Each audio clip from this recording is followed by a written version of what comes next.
the time of the Prophet sallallahu alaihi wasallam, trade played an important role in society.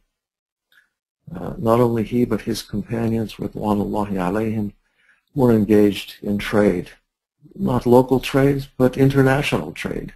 Every year, with the changing of the seasons, caravans would go out across the desert, and business would be transacted over long distances. And they did very well for themselves.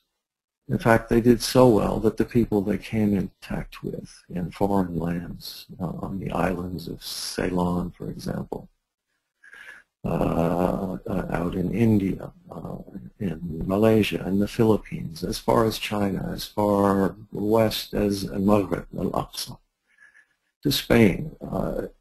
Muslim traders spread out all over the world and did business ethically and in a good way, such that people became impressed with them and with their akhlaq, their character, their deen. And they converted in huge numbers to Islam. Islam was not spread by the sword, it was spread by our merchants, it was spread by our akhlaq, it was spread by our values. And we can continue to carry that message today. It's really quite a simple thing. So the underlying financial principles led or guided our business people, our traders over the centuries. It also guided our leaders, our political leaders, our military leaders, our public leaders in developing public works, building public buildings, establishing institutions in our cities and towns, building dams and canals and whatever needed to be done. All of this was done for centuries without the help of any bank, without the help of any money lenders.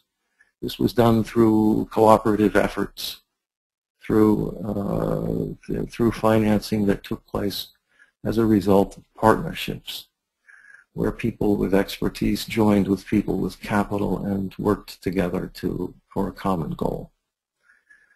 Fortunately, at the time,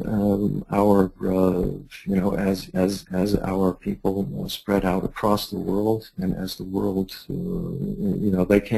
they encountered new situations, and every time they encountered a new situation, these were followed by the fuqaha, by our jurists, and so our jurists over the centuries, just like our traders, developed a huge corpus of literature, fatawa, nawazil, furu', fiqhiyya.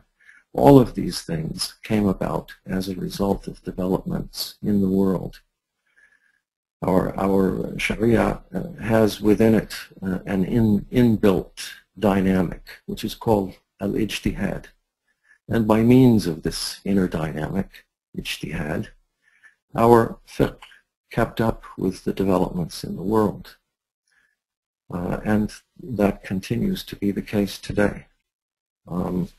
We have been blessed, obviously, with the revelation, al-wahy al-matlub, in the form of the Quran, and al-wahy ghayr al-matlub, in the form of the ahadith of the Prophet sallallahu alaihi wasallam, and the example of his Sahaba and those who came after.